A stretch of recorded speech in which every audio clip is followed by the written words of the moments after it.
Hi, it's Tony Robbins. Happy New Year. Listen, how's your new year coming out so far? I know it's early. It's January 15th, and I thought I'd send you out this little video message because you know what that day means, don't you? January 15th is the cutoff. Statistics show that 95% of the people that actually made a New Year's resolution have already broken it by today. And that's if you even made a resolution. Now, if you're the exception to that, I'm thrilled for you, and I support you, and I say keep rocking it. But if you've missed, maybe I could drop you a quick little message or two here that can help you not only recover, but get way beyond just making some New Year's resolution and make some real lasting change in your life. I mean, think about it. Most people don't even make a resolution anymore. Why? Because they've made them from years and years and years, and they know they're not going to follow through. So after a while, who wants to disappoint yourself? Who wants to be upset with yourself? Why even bother to set a new standard for this year? You know it's going to be the same as last year. If you're the kind of person watching this right now and you've actually opened this email and you haven't shut me off already, then obviously that's not you. So the question is, what is it that makes us even want to make a resolution? I mean, it's an interesting question. Why is it at the beginning of a year we have this tradition, but it goes beyond tradition. It's something inside of us that makes us want to make things better. And I think part of it is the calendar gives us this idea that we could have a fresh start, that we can start from fresh and have this great victory. And it's really, the calendar itself is quite arbitrary. It's wonderful to use it, but if you didn't use it effectively, let's use the calendar to serve you today. Let's just see, what does it really take to make this thing happen? Because there's no denying that inside of you, the only thing that's going to make you happy in the year ahead and the decades ahead is going to be having you have an experience where on a regular basis, you feel like your life is making progress. If there's one thing I teach, and I want to remind you of it, it's really simple. Getting things is not going to make you happy. That's good news in a tough economy. It's a good reminder. It doesn't matter what you get. Doesn't matter whether it be money or opportunity. All those things might excite you for the moment. Even a relationship, as magnificent it may be, might be exciting for a while. But if you don't keep growing, that relationship isn't going to stay exciting. So the secret to real happiness is progress. Progress equals happiness. And if we can make progress on a regular basis, we feel alive. And that's why at the beginning of the year, we get this thing like, okay, I can have this fresh start. I could really do what my soul desires. I could expand. I could grow. I could improve. I could change. Or maybe better than change, I could progress. See, think about that. Progress is an aliveness to it, doesn't it? You don't have to work at changing. People say all the time now, well, I'm working on changing. Don't worry about it. You don't have to work on changing. Change is automatic. Your body's going to change whether you want it or not as the years go by. And no matter how hard you work, there's going to be some changes going on there. The economy is going to change no matter what you want it to do. The weather is going to change. Relationships are going to change. Everything in life is always changing. We don't have to work on change. Change is automatic, but progress is not.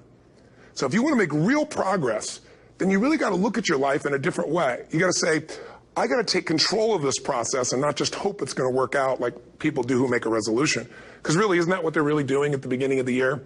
They're saying, well, here's my resolutions for the year, and they really basically tell you their wishes. It's their wish list. It's what they hope it all comes together. And then they call it a resolution, but they don't know what a resolution is. When you resolve something, to have a resolution is to resolve it. When you've resolved, this is how it's going to be. That's when you cut off any possibility except the thing you've committed to. It's like the old adage, if you want to take the island, you burn the boats. Because when you burn those boats, there's no going back. You're going to find a way to make things work. And most people, they're stating what they hope will come together. And if it doesn't happen, then they're disappointed, but they're not too disappointed because they're not too vested. What does it take to successfully create a lasting change in your life? To not only have a New Year's resolution you follow through on, but really have a lasting change? Well, the first step for lasting change is very much like making a New Year's resolution. Fundamentally, it's the same. The first step is you got to have a vision for what it is you really, truly want.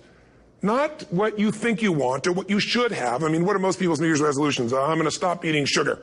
I'm going to stop smoking. I'm going to lose 10 pounds. The problem with that is it's not very inspiring for most people. It's not telling you what you're going to get. It's only what you're not going to do. And it's kind of hard to have you move forward with that. A vision is about what you're here to create. A vision that really works is one that excites you.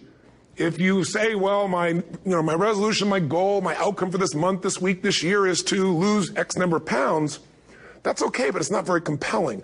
It has to be a compelling vision. It's got to have something that has the power to pull you, not something you have to push yourself to do. Those are two different kinds of motivation. Push requires willpower, and willpower never lasts. What will last is pull. Having something so exciting, so attractive, something you desire so much that you have a hard time going to sleep at night and you get so up early in the morning to rock it and take it to the next level. That's what you're looking to create. And that isn't easy to get. But one of the reasons we do seminars and events and we say, why do that? Why not just read a book or something? Is because when you get in an environment where you're with people that are being put in a peak state, like when you're going to a sporting event, if you watch a sporting event at home, it might have a certain level of excitement. But when you're in a stadium with 50,000 people, suddenly it has a whole different level of intensity. And we feel that. And the bottom line of our follow-through comes down to our emotional intensity.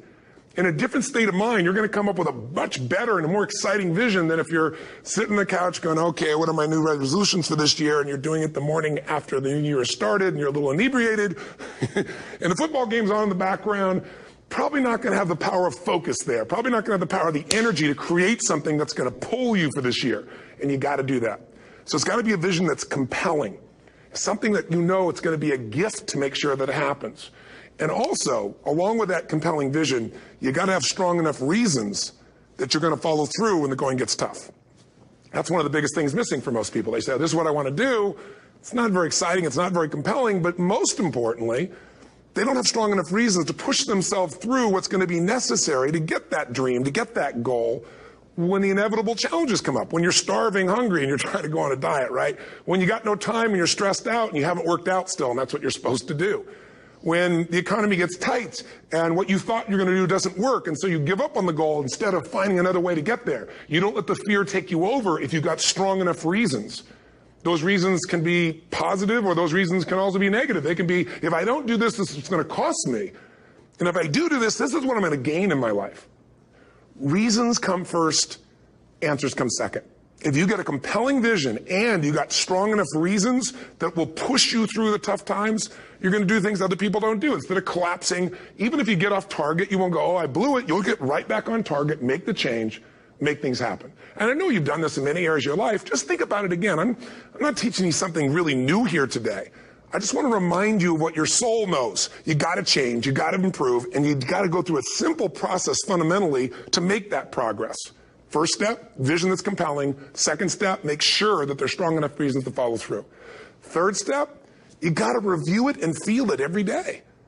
I mean, anything. Have you ever had this happen in your life? Has there been anything in your life that you've ever wanted so badly? You were so desirous of it. You had such a hunger for it that you couldn't stop thinking about it. Could have been a career move, could have been when you were a kid, a car, it could have been a relationship, it could have been anything, but you were obsessed. You wanted to make this happen. You wanted to attract this to your life. You just wanted something.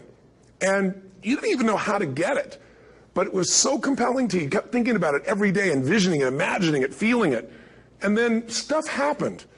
And suddenly you started to attract people or situations to your life, and it just came together. Like, you didn't even have a total plan. It was just that it was so a part of your focus with so much intensity and emotion so often that it sensitized you to notice anything that could get you there. There's a part of your brain called the reticular activating system. For short, we call it the RAS. That part of your brain determines what you notice in the world. And it's really important because when you set a goal, when you get really clear on a vision and there's strong enough reasons and you review it enough and it becomes a part of you, that part of your brain says, anything that relates to this, I need to notice. It's like, did you ever buy a certain kind of car or maybe a certain outfit and suddenly you see that car everywhere, or those outfits everywhere? Well, the cars were always around, but why do you see it now? Because your RAS knows this is important. This is part of my world now. Similarly, when you really get clear and it's compelling and you're reviewing it every day, you've got strong reasons and you're reviewing it every day and you're feeling it, the brain becomes incredibly acute at noticing anything to get you to move forward. And so that's the power of this. So, what do people do with a New Year's resolution? They come up with something they kind of want. It's not a compelling vision. They don't really have strong enough reasons, and they never review it again until they notice that they broke what they said they really want to make happen, because they didn't really resolve. If you resolve, you got the vision, it's compelling, you review it daily, and you feel it, you envision it, and you experience it. Simple as it sounds. Now, ultimately, what is this really about? Ultimately, if you're going to have lasting change in anything, you're really talking about just raising your standards. I always tell people, if you want to know how to change your life, I give it to you in 3 words, boring as it sounds: raise your standards. And what does that mean? corny as it sounds. Raise your standards. Oh, thank you for the breakthrough thought, Tony. I'm glad I wasted my time watching this little email with you. But think about it. Lasting change is different than a goal. You don't always get your goals, but you always get your standards. Maybe it would help you is to think about it this way. I try to explain standards to people with a different set of words. Think of it as everybody in life gets their musts. They don't get their shoulds. Like, think about it. Most people have a list of shoulds, don't they? Don't you have a list of the shoulds, things you should do, you should follow through on? I should lose some weight, I should work out more, I should make more calls, I should respond more rapidly to my email, whatever, you know? I should get into the office earlier, I should be, more confident. Whatever your should list is, people love to have their should list be met, but it's kind of like New Year's resolutions. If it does, it's really exciting, but if it doesn't, which is most of the time, it's a little disappointing, but you kind of know it's not going to happen.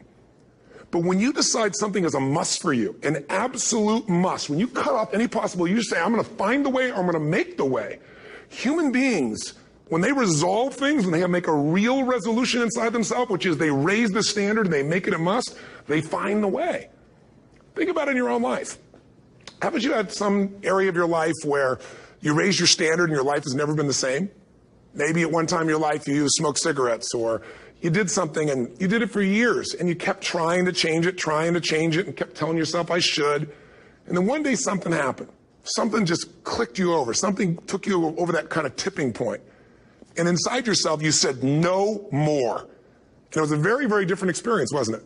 Something inside of you shifted. And what was a should became a must, and you've never gone back. Is there an area like that in your life you can think of?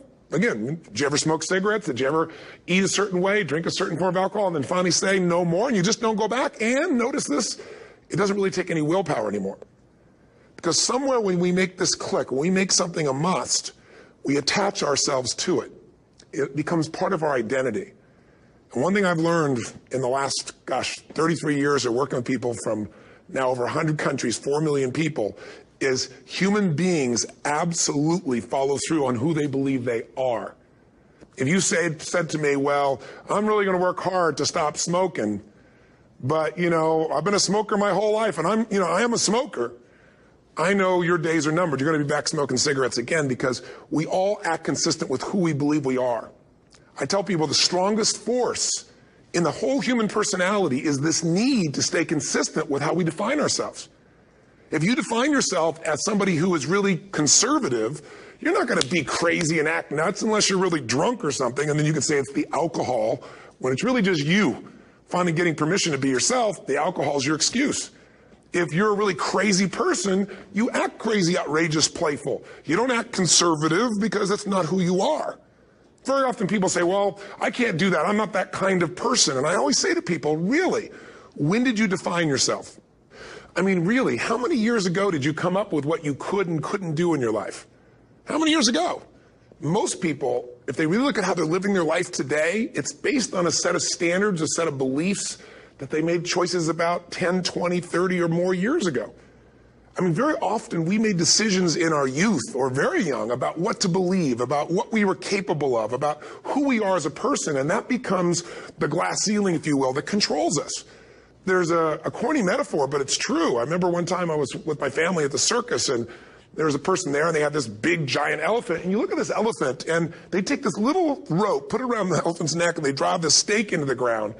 And I mean, you look at this, and you know that elephant could rip down the entire tent with almost no effort. And yet, the elephant doesn't struggle, doesn't try. Why? Because the elephant's conditioned. And they take that elephant and condition the elephant when it's a baby elephant. That's how they train them. When it's a little baby elephant and it doesn't have the power yet, they put a big rope around it and they drive this huge stake in the ground, and the elephant fights and fights and fights. And one day, finally, that elephant decides, I'm not capable of pulling this out. And once that becomes the definition of an identity of anyone, an elephant in this case, they don't even try anymore. It's just who I am, that's how it is, that's just the way it is in my life. I'd like to ask you to take a look at any place you've got a limitation and ask yourself, when did I decide to accept that limitation? And you may not even see it as a limitation. You might see it as just that's who I am. But so often in our lives, we've adapted to be a certain way so that we don't fail or so that people will like us or respect us, but it's not necessarily who we are. Joy comes when you're spontaneous. It's really hard to be truly happy when you're not being yourself. And most of us have no clue who we are. And so a big part of my work, if you've ever been to an event, you know, is to get people to do things spontaneously without thinking, because that's when the real you shows up. That's when the energy comes alive. And when you do that, when you start to connect to your true nature, suddenly there's energy available for you to set a higher standard for what you want in your life. That's what this is really all about. And when I talk about standards, when I talk about, you know, shoulds versus musts, think about your own life. I know there have been areas in your life where some point in time you just shifted and you raised the standard and your life changed. Because whatever people have their identity attached to, they live. We live who we believe we are. That's just how it works. It's just kind of like, I'll give you an example. Look at your physical body. Your physical body today is an absolute reflection of only one thing. Not your goals, not your desires, but your standards. The identity you have for yourself. If your standard is you're an athlete, then there's a certain amount of strength, a muscle tone, and energy that's available in your body on a regular basis because that's who you are. And so you do whatever's necessary to maintain that identity. Again, the strongest force in the human personality is this need to stay consistent with how we define ourselves. Because if you don't know who you are, you wouldn't know how to act. Once you lock in on that identity, your brain finds a way to keep you there. If you say, you know, man, I'm overweight, I've always been overweight, I'm big boned, and that's the story you've got, then you're going to always find a way to get back there. That's your settling point. That's your identity. That's where things lock in.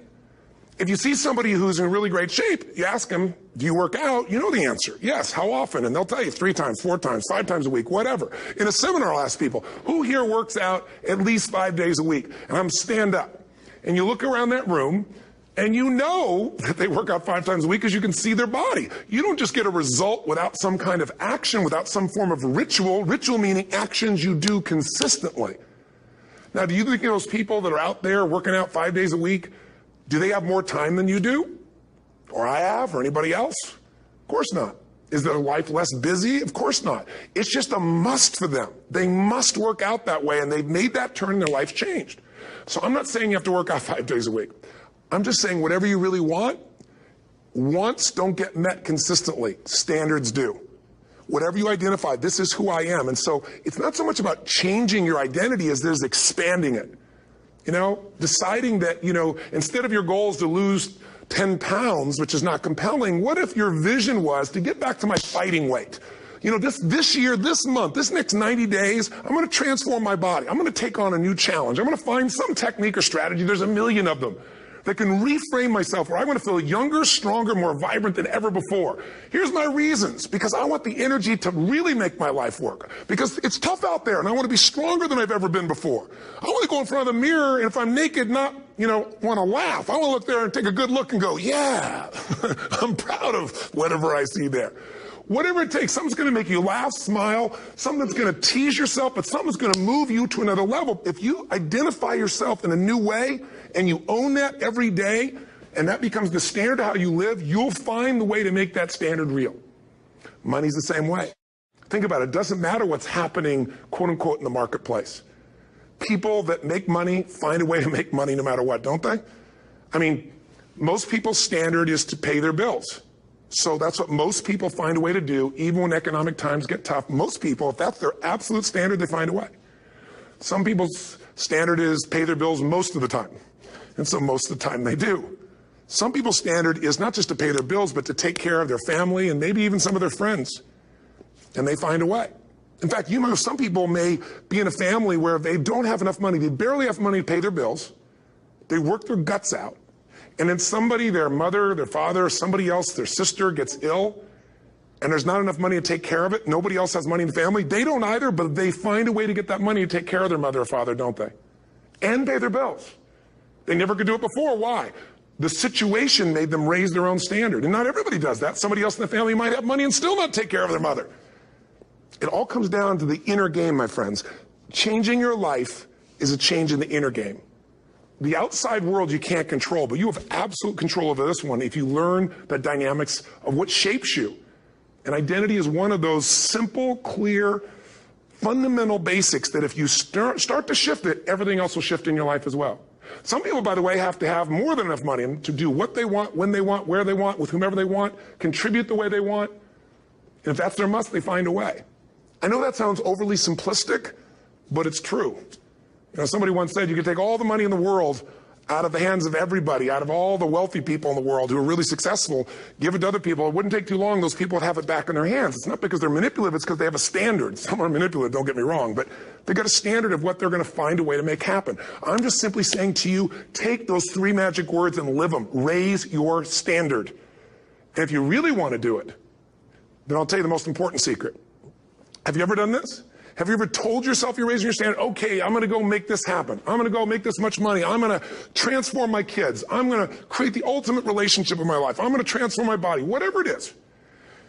And then you don't have strong enough reasons and you don't use it. You don't follow through. It's because you didn't back up your standards with what makes those standards real, and that's rituals.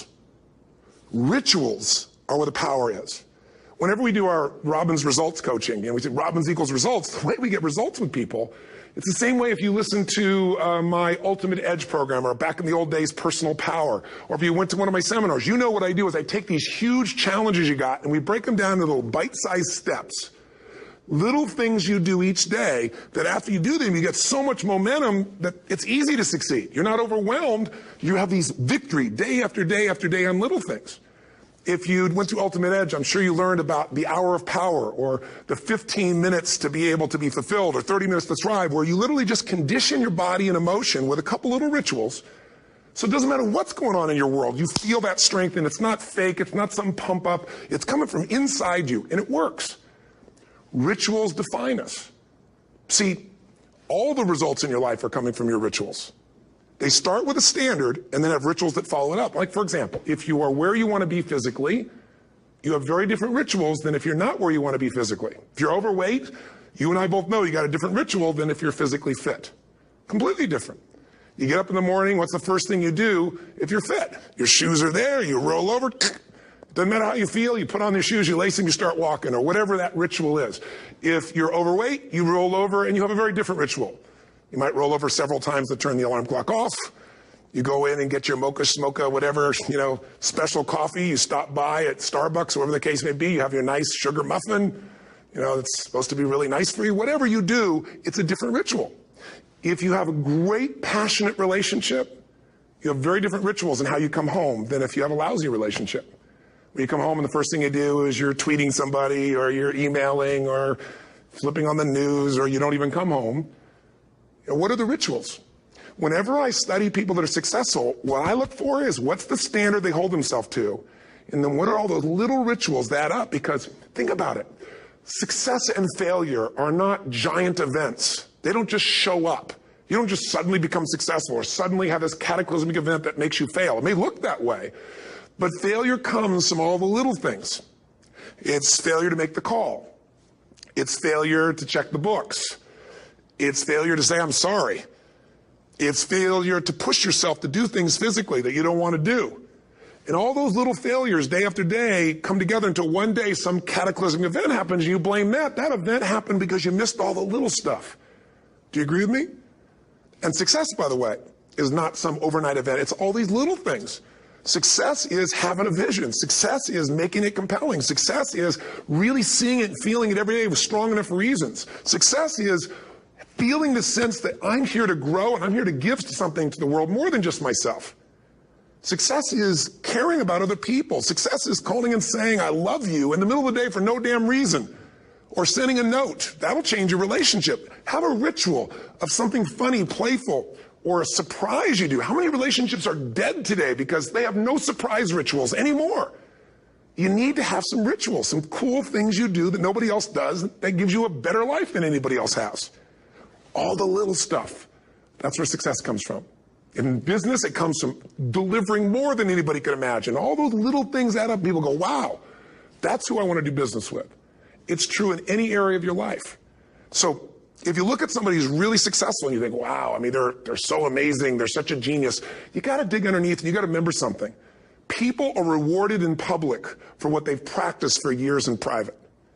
Myself and my business people say, how do you get up and speak? And you have no notes and you go for 3 days and nights and the room is like, everybody's wired and it's incredible. It's like a rock concert. How do you do that? How do you have that confidence? Oh, it's not confidence, it's experience now. But I did so much behind the scenes and I still do to make things right. How many people would know that since the time I was 17 years old, before I walk out on stage, still do to this day, wouldn't need to do it, but I still do it, I never walk out there without being in an absolute peak state of mind. You know, there are days my back is hurting, my throat was hurting, or I may have had a challenge, or my father passed away, and I've still got to deliver for these people because my standard is give my all every time. Every event has to be better. Talk to anybody who's been to our events for 5, 10 years, some of our trainers, and I'll say, I don't know how he does it. He always finds a way to make it better. That's not an ego thing. That's a standard in me. I have to find the way. And my ritual, though, is I prepare, I think, I gather new information, I figure out how to put something across better. What do people need? I spend time with our customers. I see what's going on. And before I get on stage each time, I have this little ritual to put myself in a state of mind. And I did it starting like 17 years old. I started doing it. I'd say, I now command my subconscious mind. And I say this out loud several times, this little phrase, set of phrases, as an incantation to kind of condition my mind and body. And I'd say, I now command my subconscious mind to direct me in helping as many people as possible today by giving me the strength and the emotion and the humor and the brevity, whatever it takes to show this person and help this person change their life now. And I started out with a person when I worked with people one-on-one, and I would do that for 45 minutes driving in my Volkswagen to go serve and coach somebody for the first time. Now I don't say that person, I say these people, and I can go out in a room of 10,000 people and deliver for 50 hours, and I do it every time I come back on stage. It's a ritual to go into peak state. Peak states don't just show up, they don't interrupt you. Great ideas don't interrupt you, you gotta pursue them. I talked to Michael Jordan, I'll never forget, at the peak of his career, and got to watch his final game, saw him backstage and spent some time with him, and it was a pretty exciting time. He was the greatest basketball player I think that ever lived and has ever lived. And I asked him, I said, you know, what sets you apart, Michael? You know, what is it? And is it God-given talent, ability, skill? What is it? And he said, Tony, you know, he said, I can shoot you straight. And you know, it's not, you know, me trying to act humble. He goes, I have a lot of talent, a lot of God-given talent, a lot of skill. I've worked really hard. But he said, really, it's my standards. He said, every day I demand more from myself than anybody else could humanly expect. I'm not competing with somebody else. I'm competing with what I'm capable of. Magic formula. Because most of us lower our standards. Why? Because who you spend time with, my friends, is who you become. One of the biggest reasons I started going to seminars when I was like 17 is I had nobody around me as a great role model. I could read about somebody, but being around people, being in that environment was very different. Finding a way to go to work with someone who lived that standard of life was very different. You get around people with low standards and you compete with it. You don't need to compete with it. It's like, okay. I mean, remember Jerry Springer? I don't know if he's still in the air, but you know, I remember he used to get people on the show and I thought, where would he find these people? And why would people watch? I'll tell you why they watch. They watch these people and go, my life's still pretty darn good compared to that person. Look at them. You don't have to change your life. All you have to do is find somebody with a lower standard and you'll feel good about yourself. But if you feel that good feeling, it's an illusion. The only thing that's going to make you happy, my friend, in this year or any other, is to step up. It's to raise the standard. It's to discover what you're capable of and feel that incredible power of pushing through whatever's holding you back and get to the other side of more of your true self. That's what this game's all about. And look at the best of the world in anything. Tiger Woods, what's his vision? To win golf tournaments? No, to be the best that ever lived. That's his goal. That's his vision. But here's what's interesting. He backs it up with rituals. If you just have a vision and you don't have the rituals, stop lying to yourself.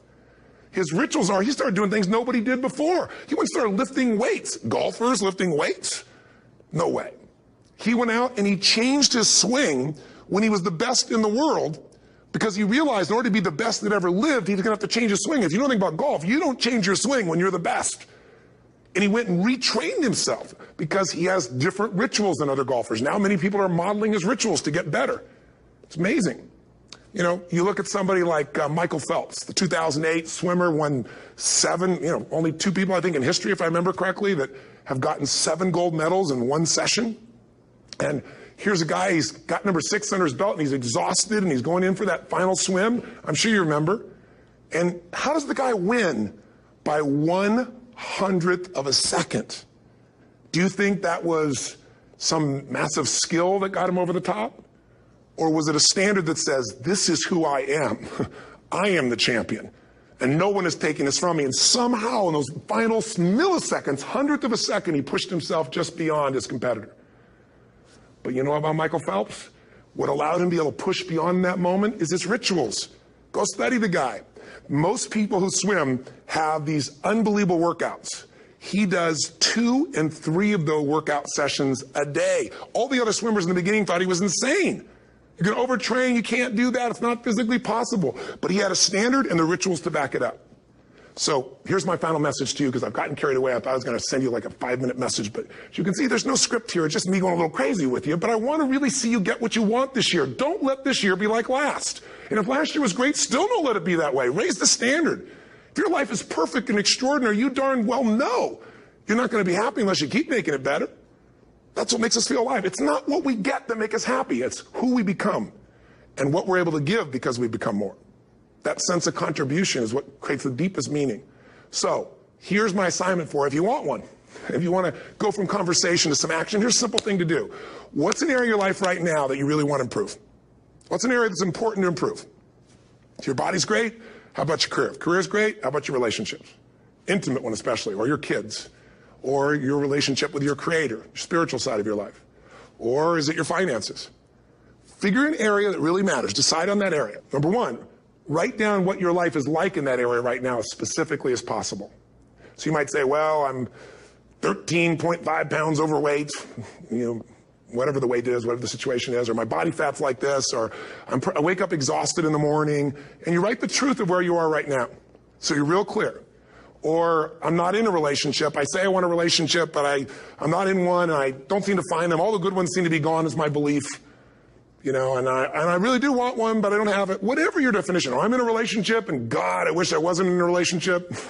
I'm planning my escape. Wherever you are. Or I have a wonderful relationship. We love each other, but there just isn't enough passion. Just write the truth of where you are. The area you want to change, but write how it is. And then the second step is, this is where you got to be really honest with yourself. What are the rituals that have put me there? Because whatever results you're getting, even if you don't like the results, there's some rituals that are keeping you in that place. There's some rituals of what you eat or don't eat, how you move or don't move, how you sleep or don't sleep. There's some rituals in the lack of variety or spice or energy or focus in an area. There's something you're doing, and it's usually not one thing, it's a bunch of little things that you kind of do consistently whenever you think about getting in a relationship, whenever you think about working out, whenever you think about money. You get yourself in a state of overwhelm. You start thinking about all the things you can't control.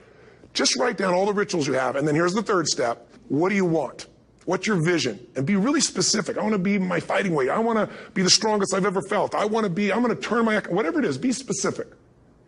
And then, last step number 4, what are the rituals that'll get you there? What would you need to do differently each morning if you're going to be that kind of energy, that kind of strength? How often would you work out? What days would you work out? What time? A ritual is something you do consistently, usually at a specific time, so it becomes automatic. Let me tell you something. Willpower doesn't last, but rituals can last a lifetime. I bet you have some rituals in your life right now you've been doing for years, even though some of them don't serve you. I'm just saying, wake yourself up. If you want a new year and a new life, you don't need to start on January 1st. Start today. Start with this little video. And just begin to see what happens and see how easy it is to just do a few little rituals. Don't do them all, just do 2 or 3 new things. And you know what happens? You'll get momentum. Because once you discipline yourself in one area of your life, you feel yourself doing it in other areas as well. And I always say something that my original teacher taught me. I always remind people, there's always 2 pains in life. There's the pain of discipline, or there's the pain of regret. And discipline weighs ounces, as my friend Jim Rohn taught me. Regret weighs tons. You don't have regret. So right now, what do you want to change? What's it really like? What are the rituals that got you there? That'll take a little homework. If you're not sure, ask the people around you. They'll tell you what your rituals are. What do I really want in depth? What are the rituals that'll get me there? And then get yourself to start a few of those actions and lock them in place. If I can help you in any way, we're here as a company to support you. Come have an event with us. Come to Unleash the Power Within or Mastery University, or get a coach. You can get a free coaching session if you call our company and click on something on this. We'll probably have something on it, or get a product. Or don't do anything with us, but do something with somebody, starting with you. If you make the changes in yourself, you're going to be proud this year, and no amount of money or accolades from other people can mirror the feeling of being proud of knowing you've taken back control of your life, or you've taken a great life to another level. Because once you do that, you have something you can give other people, whether it be your kids or your friends or your family. And ultimately, that's what life's about. So thanks for listening. I don't know how long I went here, but I hope this has been helpful for you. I just thought it's a new year, and I want people to be able to truly create a new life. And until I see you again, hopefully soon, or gets a chance to meet you, live strong and live with passion. And of course, God bless to you. Happy New Year.